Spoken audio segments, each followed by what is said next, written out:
Hello and good afternoon, British and American Culture class. This is a recording for week 9. I know it's the weekend, so this is coming a little bit late. I'm going to do both lectures today. Mostly the delay was related to grading. I finished midterm grading, as you know, and I released them. So you should have your midterm scores. I'm still working on the assignments. There are almost 60 assignments, and I had to do my midterms from other classes. I still have to. Most of the grading is done, but I have to return them to you. So sit tight and you'll get your assignments back soon. You only gave them to me last Friday, so I haven't gotten through them all yet, but I'll work my way through them this week. Okay, I ended up talking about the end of chapter 3 and talking about Isaac Newton and John Locke and Scotland and the Union in 1707, a very important event that created the United Kingdom. I went on a bit of a tirade about how great Scottish people are, but part of my family is Scottish. I'm not Scottish. I'm Canadian, but I'm part Scottish, part English, and part Irish. So, I can claim that I belong to those groups and be proud of them, I suppose. But it is really a remarkable thing that such a small country, poor small country, produced so many important, influential people. That's all I was trying to point out. And I do only spend a few pages in the book about it, but that's only because we have too many things to talk about. So from now, in this lecture, I'm going to talk to you about American culture.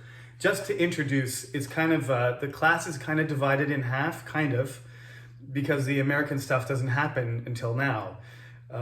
That's the best way to do it, I think. We're gonna jump back over the pond, the Atlantic Ocean, to talk again about the British, because it's not really till the 19th century that the British Empire really becomes the thing that people know, the Victorian age, the Dickensian age, where it develops this huge empire, the biggest empire that's ever existed. And so we'll talk about that.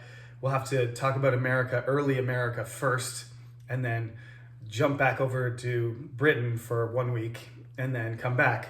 So we're going to spend a couple of weeks now, though, talking about how the United States becomes. It's a really interesting story, as everyone knows. Every country has an interesting story, but the United States is unique because it's a newer country, because it's the most powerful country in the world still. And that's changing, all things change, but it was not always the most powerful country. In fact, it wasn't a country at all. It was occupied by other people. So we are going to jump around a little bit differently. When we talked about British culture, we went from ancient, to medieval, and from ancient, and then we went through the invasions and the Viking age, and we talked about the Normans. It was all kind of in order of, time, just like a history class. But from now on, don't be confused about the dates. You've got to listen carefully to me, because I'm going to talk about concepts and ideas, and some of these things start earlier and end later, and some of them disappear and some of them appear. So we're going to talk about things. I'm first going to talk about the American Revolutionary War and what goes into that. Basically, it's the rebellion. The American colonies decide that they don't want to be a part of the British Empire, and they fight a war. But there's a long story involved there, and we're going to talk about that first, because that's what everybody knows. Everybody's familiar with. Most Koreans or international students already know George Washington, and Benjamin Franklin probably, and Thomas Jefferson. I'm going to talk about those people, and I'm going to talk about how that develops, how that conflict develops. That's what's going on in chapter 4. But we have to kind of talk about European colonialism and imperialism first, in a general sense. So, what's really important here I think, is to realize that we tend to just mark important historical events according to what the common ideas are, especially by a dominant culture. So the United States being the most powerful, dominant culture in the world, has told the story that they want to tell. And that's the one we usually hear. It's the one we hear in school. It's the one you hear in Asia. They have written their own narrative about the amazing achievements, looking backwards and rewriting history the way that they would like to see it. But there's lots of different perspectives, okay, on how things went. And it's the overriding idea that the United States has maintained is that they are a special country, a special people, and they believe that they have believed that they were chosen to create this city on a hill, as the speech went in the 17th century. They went there for religious reasons, for personal reasons, for freedom, to escape, and to create something new. And they believed it was their God-given mission. There's something that was called manifest destiny, that they were destined to do great things, and that's the way it worked out. Now, the things that they did were great from their perspective, but from a lot of other people's perspectives, it wasn't. And there's a lot of ideas that they had, racist, colonialist, imperialist ideas that most people are not comfortable with anymore, right?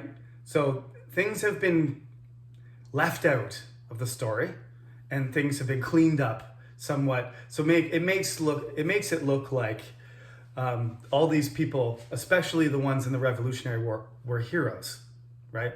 Even though they all had their faults, and they all had their dark sides, and they were all involved in sorts of businesses and social, and had perspectives, and involved themselves in things, social activities and military activities that you would, from other people's perspectives, it could be seen, a rebel is a kind of terrorist, right? In some sense, that if you're part of the country that's being attacked, you label those people as they're disturbing the balance, and they're trying to change society and change the government and overthrow the establishment. And the people that are in that society, many of them perceive them as dangerous, and they are violent. I mean, there was violent behavior from both sides, but one perceives the other one as a tyrant. The United States, the American colonists who were trying to get their freedom perceived the British Empire as the redcoat soldiers that arrived. They saw them as a tyrannical imperialist threat to their life and to their freedom. And the British saw the American rebels as violent terrorists trying to destabilize the American colonies. So they both had very different perspectives. And then there was already people living there for thousands of years, right? Tens of thousands of years, maybe. At least 10,000 years. Civilizations had risen and fallen, and groups of people had made peace and war and developed their cultures and grown and survived, and tens of millions of people were living in the Americas when the Europeans started to make contact. Now, there was a colony before the infamous explorer I'm going to talk about in a minute. That would be Christopher Columbus. The Vikings, actually, we did talk about the Vikings. During the Viking Age, they kept skipping across those northern islands. They attacked England and Scotland and Ireland and made their northern bases in those northern parts of England and Scotland, and Dublin actually is founded a Viking base that was founded by the Vikings, by the Swedes and the Danes and the Norwegians.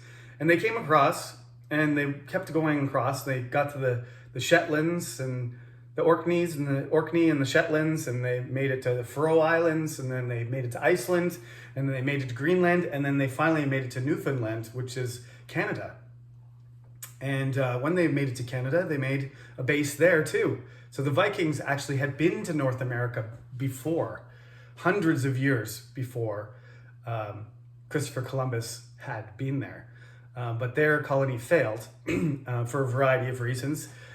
The fact that they were in the distance and the population was small, and there was misunderstandings between them and the natives right away, made that colony collapse. But they've excavated a small Viking settlement in Newfoundland, which you can go and visit if you ever make it to the other side of Canada on the east side. It's a very beautiful place, but in the winter it's very severe.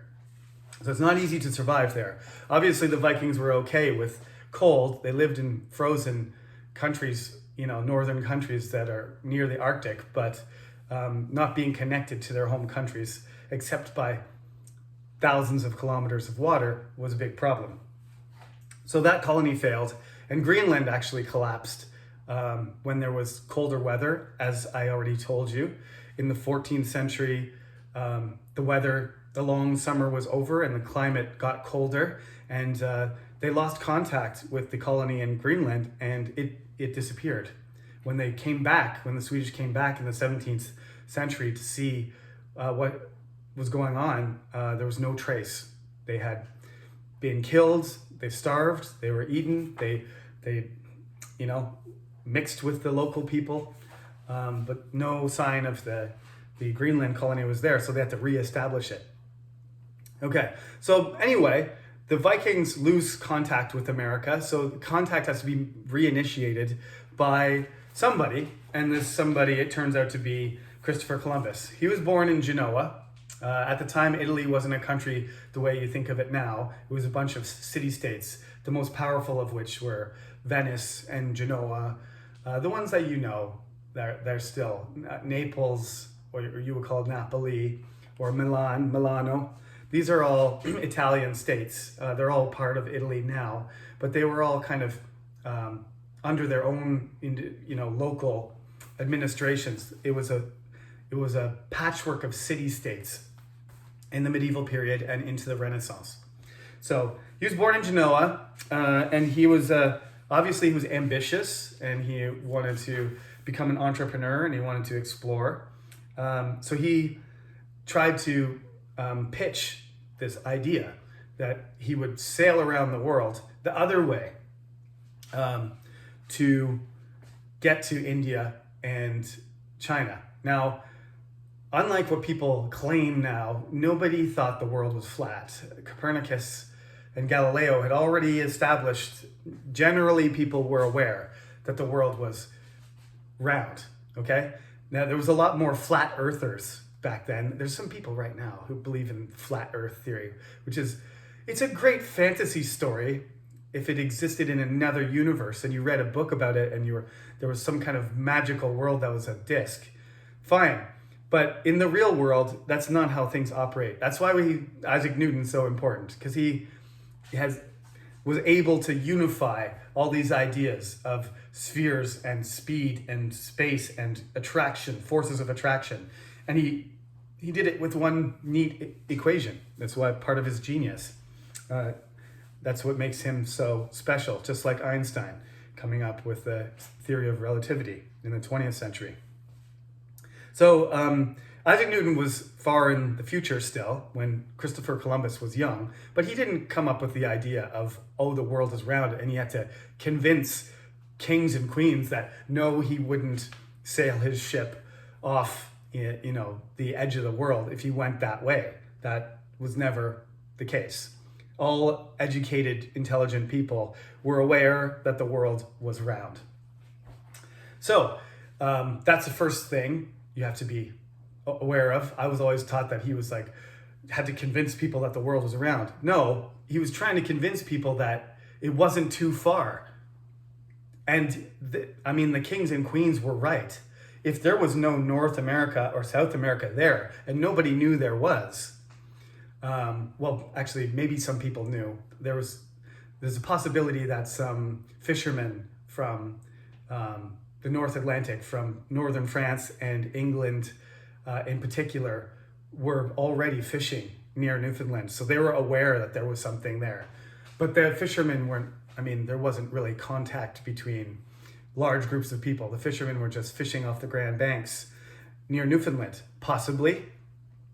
Anyway, this information was not general. Most people thought it was a gigantic ocean, and the calculations about the size of the Earth told people that it was too far to go that way. But Christopher Columbus believed that it wasn't, that he could make it there. So it's actually more of a miscalculation, if you think about it, because if there hadn't have been some islands that he had run into, right? If he hadn't run into the Caribbean islands that he did, he should have died, 3 months, 4 months into the voyage. He would have run out of food in the middle of the ocean, or his crew would have killed him, turned the boat around. But luckily, he convinced Queen Isabella and Ferdinand, the famous king and queen who unified Spain through their marriage. They, and their daughter being Catherine of Aragon, they decided that they would support him, even though they thought the idea was crazy. Basically, it was because they had just recently, just the year before, the 1490, 1491 was the end, was the final, end stages of the Reconquista. So they had been fighting Muslim caliphate that had existed in Spain for, by that point, hundreds of years, 600 years. And they slowly fought each other, and slowly the northern Spaniards and northern Christian Spaniards took over and expelled them. And in 1491, that process was complete. It's more than 600 years that it took to reconquer Spain from being conquered initially by the Muslim Islamic invasion. So they completed the conquest of Granada, and they had this big country with resources, and they were already investing. Portugal was trying to go around Africa, and they were already trying to figure out how they could go around the Ottoman Empire, which we talked about already, is controlling the Mediterranean. They're trying to get around the Islamic countries, the Islamic empires. They're trying to get around them to get access directly to the markets of East Asia and South Asia. Otherwise, they have to try and bring all of that stuff through Islamic territory. When they brought the Black Death, it was because the trade routes were going sort of over the Islamic territories through the Black Sea and across over to China. So they were trying to circumvent them over land. That was being blocked. The Islamic territories are enormous here. In this period, the Islamic empires and the Chinese empire are the biggest in the world. The European countries are not nearly as strong as the Asian or the ones from the Middle East and North Africa. So they're just trying to get rich. That's what he's a sort of adventurer, entrepreneur. And he makes his voyage in the Nina, the Pinta, and the Santa Maria. 3 ships. They're not very good ships, just kind of extra ones that aren't, very well maintained. So they say, okay, here's your ships, go for it. And the Spanish royalty support his. So he's Italian, he's Genoan, but he makes the voyage under the flag of Spain. That's why everything belongs to Spain, even though some of the most famous captains are not Spanish, but they're supported by the Spanish crown. So he makes it over there, and of course he's expecting to find India. So when he gets there, he's like, aha, we found it. This must be somewhere like near Japan or the Philippines or something like that. So maybe these are the Spice Islands. And he thinks that the native people are some relation to the Indians. So he calls them Indians. And he calls this the West Indians because it's west of Spain.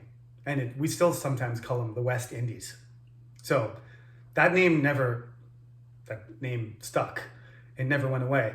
But why isn't it called Colombia? Why is it called America? Well, that's because he didn't really land on America, North America. He actually ended up, in that area in the southern part of the Caribbean, and never, as far as we know, didn't ever landfall on the Northern American continent. So he landed in South America and the Caribbean islands here and there, and he made voyages back and forth, and he became the governor of the new Spain that they were creating.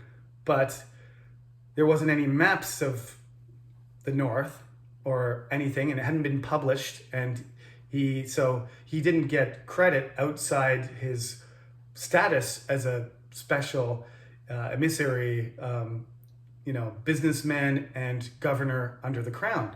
So there was another guy, an Italian guy, ironically another Italian guy, Amerigo Vespucci, and he goes ahead and he starts mapping things, brings it back, and calls it America after himself, right? And that's where we get North America and South America, and the United States of America is named after Amerigo Vespucci, not Christopher Columbus. Poor Christopher. Anyway, the reality is that he was incredibly frustrated. He was looking for spices. He was looking for, Chinese pottery and silk, products that were very desirable in Europe that would make him extremely rich. But there was none of that. There was no gold or silver or silk or any other luxuries that Europeans would be interested in. So he met these very peaceful native people.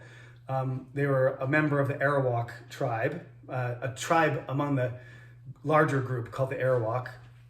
And they were small, short. They were quite short people. And the Spanish were not that tall either at the time, not nearly as tall as they are today. So you can imagine these people are really short. And the Spaniards are shorter than me, and then these native people are even shorter. So they're, and they don't have horses and they don't have armor or anything. They just swim out like some sort of peaceful, National Geographic documentary or something. Swimming with the dolphins, comes out to greet them, and they land. Of course, the Spaniards land, and they look around and they see villages and people, and they ask them where all the money is and where's all the precious treasures, and they don't really have possessions like that. They're peaceful villages, and they're far away from other islands, and they're far away from the continent and the other tribes that are warlike. There's lots of native tribes that are violent, but these people aren't. Their societies are very peaceful, and they don't really have wars. They don't really compete with each other, and they don't really have all these, delicate jewelry or fancy clothing or anything like that. So they have nothing really that they want. They just, give them plants, fruit, exotic things to eat, plants and fruits and that kind of stuff. They make baskets, and they make things out of beads and shells and stuff like that. But that's it. So basically, Columbus gets really frustrated and angry, and he thinks, well, maybe I can just, use these people as slaves, because there's a slave market already. There's been slaves throughout human history, but there's a slave market in Portugal and Spain, and there's a slave market in the Ottoman Empire throughout its existence has thousands and thousands of slaves, European slaves and African slaves, and wherever they can get them. So there's these huge slave markets in Europe and the Middle East. The Vikings used to capture people too, I mentioned.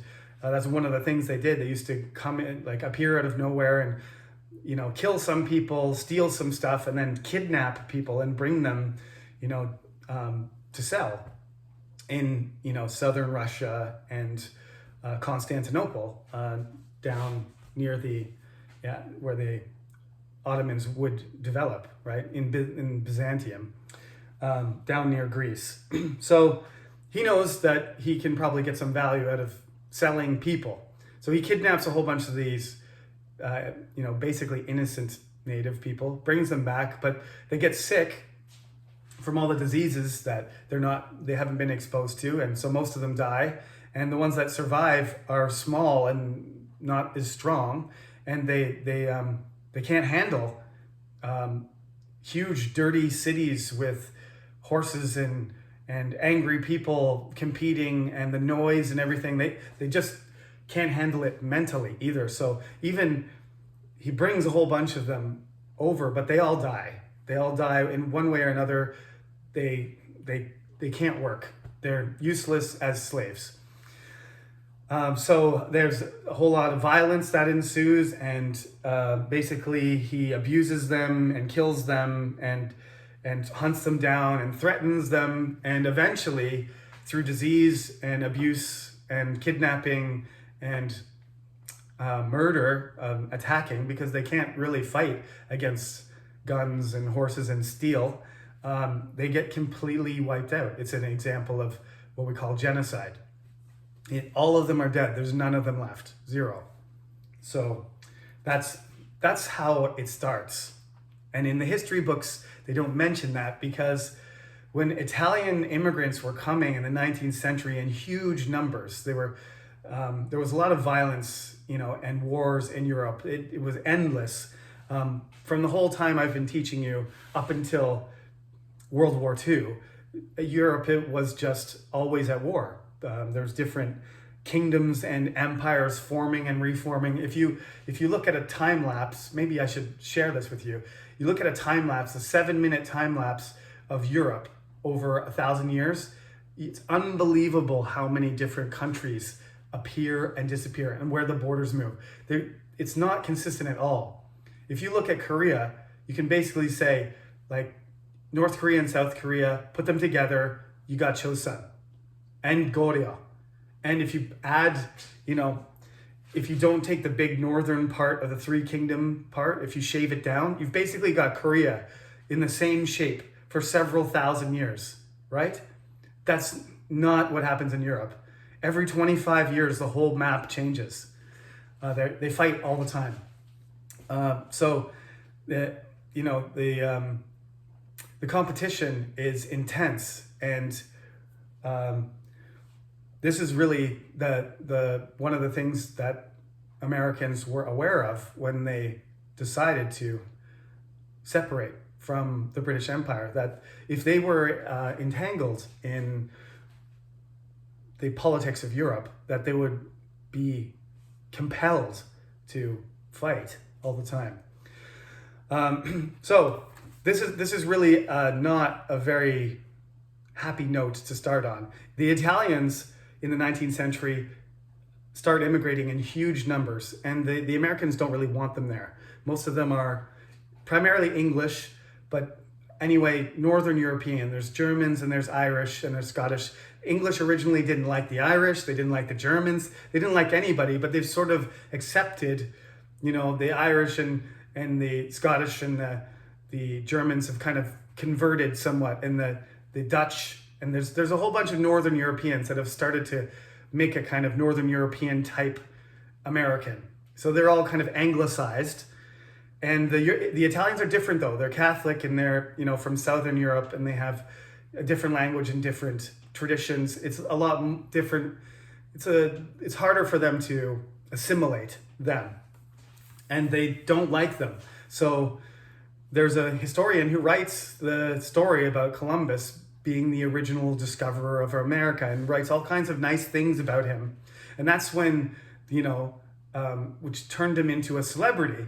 And that was the motivation was for the Italian community to be more accepted. That we were here first, actually. It was the first person who discovered this place was Italian. Like, I deserve to be here too. But he turned out to be actually, the truth was, he was really a terrible person. He was a mass murderer, genocidal maniac who only cared about money and ended up dying poor. His family ended up making money out of the whole thing, but he ended up sort of dying brokenhearted and disappointed because he had never, and he still believed he had found India, but just not quite gotten around some land that was in the way. But he was definitely like half a world away still from his objective. So what did he achieve? A lot, because he set off the whole chain of events. Once they knew it was there, the Portuguese started coming, Spanish started coming, and it was just the two of them for basically about 100 years. And then the English and French started coming after them, and the Dutch and the Swedes and the Germans eventually too. And then you had a whole, all the countries in the northwest of Europe competing with each other for control of South America and North America. And that was the beginning. He triggered that whole colonial process. So we have to get into the American stuff. We're going to talk about the what went wrong with the British and the Americans first in the next lecture, which I'm going to also do today. We'll talk about the main ideas that sort of drive American culture overall. You can kind of attach most of the things that happen in America to these kind of main ideas, just like we did when we were talking about the problems of the Stuarts in the 17th century. What caused the Civil War, and what was the motivation, and how did they solve the problem with the Glorious Revolution? We'll kind of do the same kind of thing with the American Revolutionary War. What were the primary objectives, and what caused the tension and the stress that made the rebellion, the military conflict, sort of inevitable.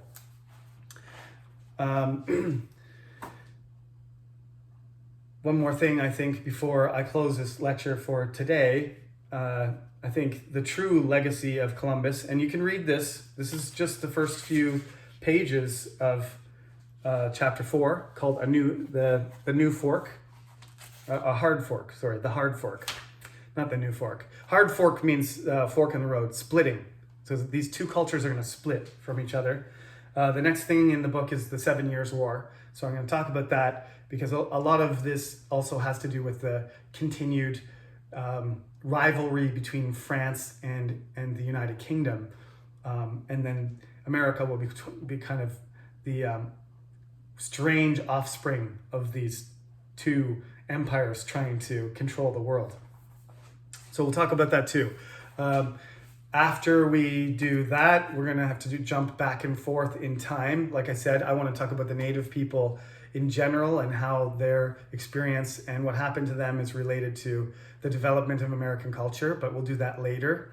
And yeah, there's going to be some things about industrialization and things that kind of start earlier and they overlap. So make sure you pay attention to what the topic is in each class so that you can keep up.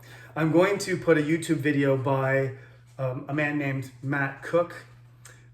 He is recently become more famous because he does these speeches they're liberal speeches, it's liberalism, but his speeches and his historical accounts, his explanations of events are very different from what you get in a textbook, right? Even my textbook. My textbook is conservative compared to what he says. So I just want you to get the idea. I've tried my best to hit the middle ground between the achievements of the original American founding fathers and the great development of American culture and the dark side, right?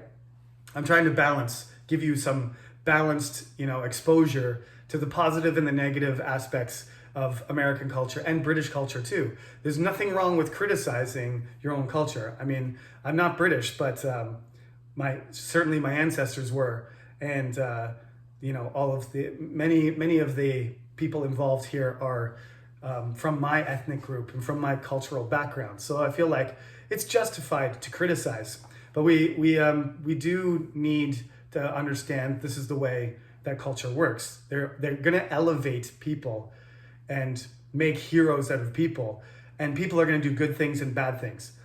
Matt Cook is going to really emphasize the dark side. He will mention some positive figures here and there, but he's going to explain the whole narrative of how the Second Amendment got twisted into today's version, which is people being allowed to carry guns around.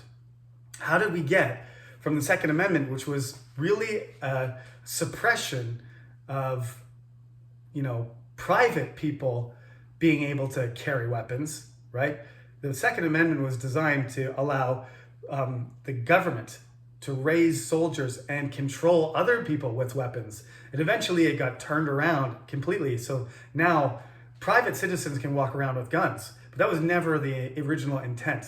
So a lot of students have asked me, like, when we do American culture and British culture, we get through a lot of stuff, but we don't really get into stuff that's really current, like gun violence in America. It's a very big problem. And Matt Cook does an excellent job of going from 1620, right, from the beginning of Jamestown and Virginia and the development of the colonies, which we're talking about now, and going through all the way to the present and showing the evolution of the constitutional interpretation that allows people to carry guns all over the place in the United States. Every state is different. But for example, in Texas, there's an open carry law.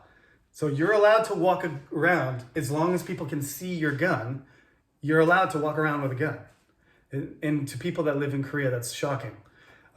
But it used to be shocking to Americans too.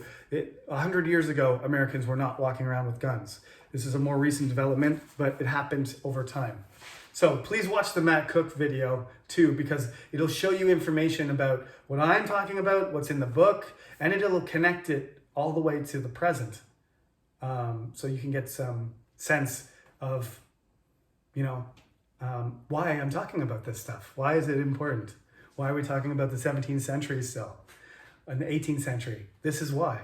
Because people don't understand what some things were meant to do. And they get misunderstood, repackaged, manipulated, reinterpreted in the wrong way. And sometimes it becomes a big issue. Okay? So check out the Matt Cook video after you listen to this. Like I said, I'll keep working on the grading, and as soon as they're ready, I will post them on the cyber campus. Okay, thank you everybody for listening, and see you again soon. I'm gonna do another video later today or tomorrow. Talk to you then.